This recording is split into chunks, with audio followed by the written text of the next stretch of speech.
Hello and welcome to the FSA podcast. My name is Brent Kromer and I help fit pros become more profitable and more consistent in their growth and their business. So what I want to talk about today is how to sell without feeling sleazy.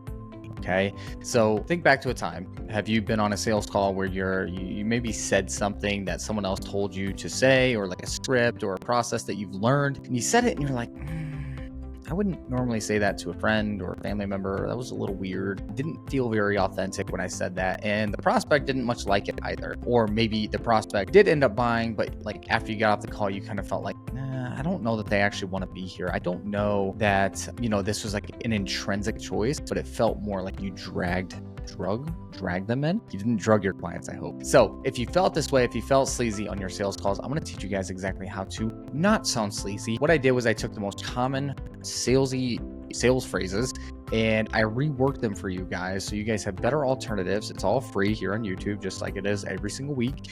You guys are free to use these on your next sales calls. All I ask is that you like, share, subscribe, follow, send to a friend, do all the things to support this channel because it helps me make better videos for you and for your friends. And then everybody makes more money and we all live happily ever after. So by the way, I'm still taking requests. Okay. So this one was actually a request from someone a couple weeks ago. They said that they've been feeling sleazy on their calls. So that's why I made this for you guys. And again, I hope it's helpful, but again, I am doing some requests, ones that make sense. So if you have any questions, if you're dealing with anything in your business, just drop it in the comments, DM me on Instagram, Facebook, wherever you find me. And I'd be happy to make a video to kind of hopefully answer and solve your question. So without further ado, let's kick it over to another Miro board.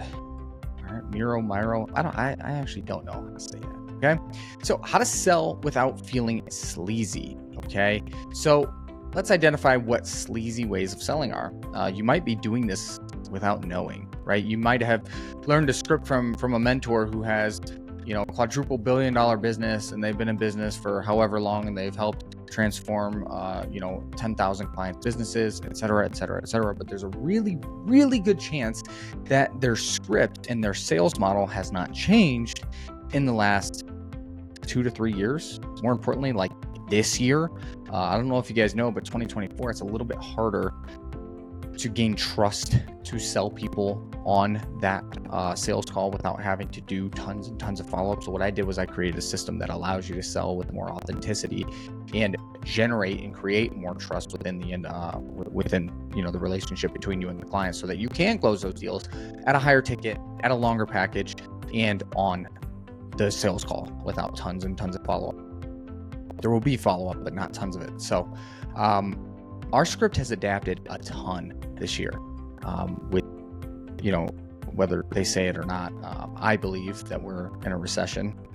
There's a lot of things going on all around the world. We C4F work, we have clients all over the entire world, and every market, every industry is feeling it. So we've adapted our sales script to this year. Every couple of months we change, little things, we tweak and adjust. So if you're using a script that XYZ business coach hasn't adjusted or updated in the past several years, you're still selling like it's 2020, 2021, when things were really easy, let's be honest. And you need an update, you need a facelift. So you might be creating sales resistance without even knowing that you're doing it, just by saying the things that have always worked in the past. Well, things are different now. So if you're saying, hey, can you give me a solid yes or no by the end of the call? Stop it. Okay. In other words, you're saying, I don't want to waste time following up with you. Indicates that there is going to be a sales pitch at the end. Okay. No, I don't like to surprise people with a sales pitch at the end, but I want to let them know that, hey, if you notice any red flags throughout this conversation, whether it's me, my face, the way I talk, the way I coach, the custom plan that I have laid out, you have full capability of telling me that this isn't a good fit. And that's okay, so long as I retain the same option. If you're giving indications that you're not going to be a good client, you won't be compliant, you aren't willing to, show up on a consistent basis or anything like that, like I'm going to tell you that it's not a good fit on my end. So long as we have this mutual agreement that we can tell each other no, beautiful. There may not be a pitch at the end. And I tell clients that, if we get to that point, and by the way, we might not. Okay.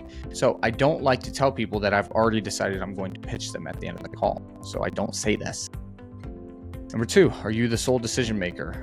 Everybody asks this in every industry, whether it's solar, whether it's car sales, whether it's this, whether it's anything else. Are you the sole decision maker? What that really means is, 1, yes, this guy's going to try to sell it to me. The intention obviously is to pre-handle spouse. So what they're doing is saying, hey, can you make this decision on your own or not? I'm going to give you a much better way to ask this question. 3, how committed are you to this goal?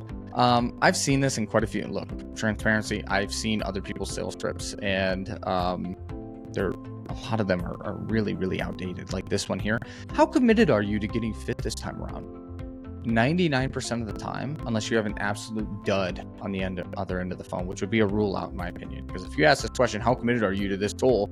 The 1 or 2% that are like, I don't know, I'm not really.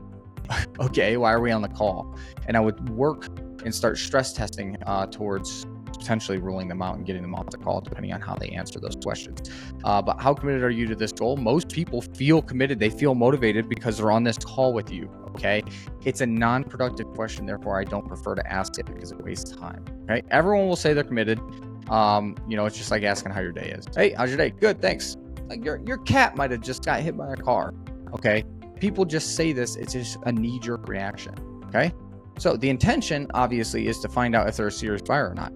But if this worked, we'd all sell it 100%. And I, as a business coach, mentor, sales trainer, I wouldn't have a job, because all you'd have to do on every call is just say, hey, are you committed to this? And if they're like, you know what, I am committed. Let's skip the rest of this call. I have my card. How about we just start there? It doesn't work like that. All right. Saying when we work together. I don't like that. Okay. Do not say when. This implies that once again, you're going to pitch and that you've already decided in your head that you want to bring them on board if we work together. Okay. So imagine you're on a date and someone says this, right? So if you're, like you're on a first date and they're like, okay, well, when we start dating, like you can't do that. Okay. And they're going to be like, whoa, chill out. What? Right. So the intention is testing your boundaries. Are they going to push back? So when we work together, right? The intention is like, are they going to say, well, I haven't decided or anything like that? But again, I don't much like it. It comes off as needy. We don't like to be needy. If we're needy, we might feel sleazy. Okay. And boom, explaining the purpose of the call, inviting them into your program. So do you set the stage when you talk to your friends? Probably not, right? You go out to coffee with an old friend from high school and you're like, you know what? It's so good to see you, John. Here's how this coffee date's gonna go, okay? I'm gonna go up in order. I'm gonna pay for you, so I look more successful and whatnot. I'm gonna come back to the table. We're gonna chat it up about X, Y, and Z, and if it feels right, if it feels like we're still aligned, we can continue as friends and do this more often. How does that sound to you, John? Dumb. Don't do that. So I don't set the stage. Sometimes I will give like an indication. So I might say, hey, hey, listen, appreciate you hopping on the call. I want to get 2 things out of this call. I want you to get 2 things out of this call. 1, I want you to have an idea of if you want to work with me. And 2, I want you to have good actionable takeaways, whether we ever work together or not. Okay. So I want people to get value, and I want people to have an idea if they could see themselves working with me. In full transparency, I'm doing the same thing for you to see if I could potentially see us working together. Fair? Okay. This is what I use in B2B. B2C, again, they're a little bit less aware. So I don't recommend that. Okay. And then saying, I'll invite you into my program to sound exclusive exclusive. Everybody does it, so it doesn't really give the same aura. And there's so many fitness coaches out there. It's like, okay, well, if you don't invite me in, there's 78 other people in my DM. So just hit one of them up, probably cheaper. And then this one here, this one's just like more of a pet peeve, like ending your sentences with right and do you agree? So if you're constantly like, do you agree? Right? Do you agree? And basically what it's indicating is that you're telling them, not selling, right? You're probably not asking a whole lot of questions. You're probably telling a lot more, and you really should be if you feel the need to end a lot of your sentences with like, do you agree? okay, and like trying to consistently get their buy-in, you're talking to them way too much. It should be a two-way street, and you should be asking more questions than your like statements. Okay, so these are all indications that you might be coming off as sleazy on your sales calls. Okay, or maybe it's an indication as to why you feel sleazy on your sales calls. So here are 3 better ways to ask. So what I did was I chose 3 of these questions to hit on. Okay. Are you the sole decision maker? Nobody likes the spouse objections. Spouse objections are not easy to overcome. In fact, it is best to pre-handle them. I don't like this question though, because it's so overused, so oversaturated that everybody knows exactly what you are doing. So what I like to do is I like to ask, is there anyone else who might be involved? You know, when it comes to your health and fitness, obviously, like it's going to affect those around you as well, because you're going to be eating healthier. You're going to be going to the gym a little bit more. Is there anyone else that might, I don't know, be involved in a decision like that? Or is this entirely your choice? Right? So I like to preface with like, hey, this might affect in a positive way, but it still might have impacts on those around you. So just to be sure, like, is there anyone else that should, you know, really be here to make this decision, or is it entirely yours? Right? Sometimes they'll say, well, you know, my husband isn't going to like this. He might not like that. Well, that's a good indication that the husband might, one, you might get a spouse objection. 2, the husband might not be on board because he doesn't want to eat broccoli. He wants to eat beer and things, right? So that's one way. And then here's a bonus question. Don't do this unless you're really good at sales. I lean into a lot, okay? And I don't like to stray away from things. I'd rather lean into them and just call it out. So what you can do is you can just say, okay, cool. And, you know, assuming this was a good fit and that you felt like we could help get you from X to Y to Z, I assume you'd probably want to run this by your spouse. And sometimes they'll say, no, this is my decision. Beautiful. That's a no-oriented question. We want them to say no. No, this is my decision. Okay. But if they say, yeah, for sure. Like this is, you know, I imagine it's going to be a big expense. Of course I want to run it by him. Cool. And then we're going to start working towards, you know, that part of the script where we try to get the pre-approval from the spouse, get the spouse on, pre-handle any concerns that the spouse may have, et cetera, et cetera. Okay. So this just brings it to light. Again, that's a tougher question to land. The next one, how committed are you to this goal? Okay. Just delete this question. It's trash. Okay. Here's a better way. Hey, if we came up with a plan here on the call today, is there any reason that we wouldn't work together from there?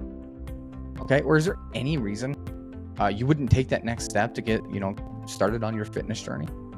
So if we came up with a plan, right, a custom plan for you on this call that was a 10 out of 10, it checked all the boxes, and you felt really, really confident that this would actually help you lose that 30 pounds like for good, is there any reason that we wouldn't take that next step and work together? This is my favorite question. I vowed to never give this away for free, but here I am. Okay. This is a double black diamond question, because you have to know what to do with it when you ask the question. All right. Let's just be honest here. You ask this question and you don't know like what to do from there, which is a specific sequence. It's going to give you a really good indication if they're serious or not, but then you can get if they're really serious. And this is basically their yes or no at the beginning of the call. It's beautiful. You will know with like 90% certainty if someone's going to buy based on how they answer this question and the follow-up stress testing questions. But to get you started, ask this and you'll probably know about 60% of the time. So not bad, right? Not bad for free. And when we work together, that sucks. So instead, if we work together, stop sounding needy and desperate, right? When we start dating, we're going to come to this restaurant all the time. Dude, stop that. Okay. If it feels like we're a good fit and you're confident in the plan that I lay out for you, we've seen this usually take around 12 months to get the best, most sustainable results. You mentioned earlier, like you want this to be like the last time you have to hire a coach. Is that right? So how do you feel about the timeline of 12 months? Do you feel like that kind of fits into what you were thinking? So that's how we sell 12 months.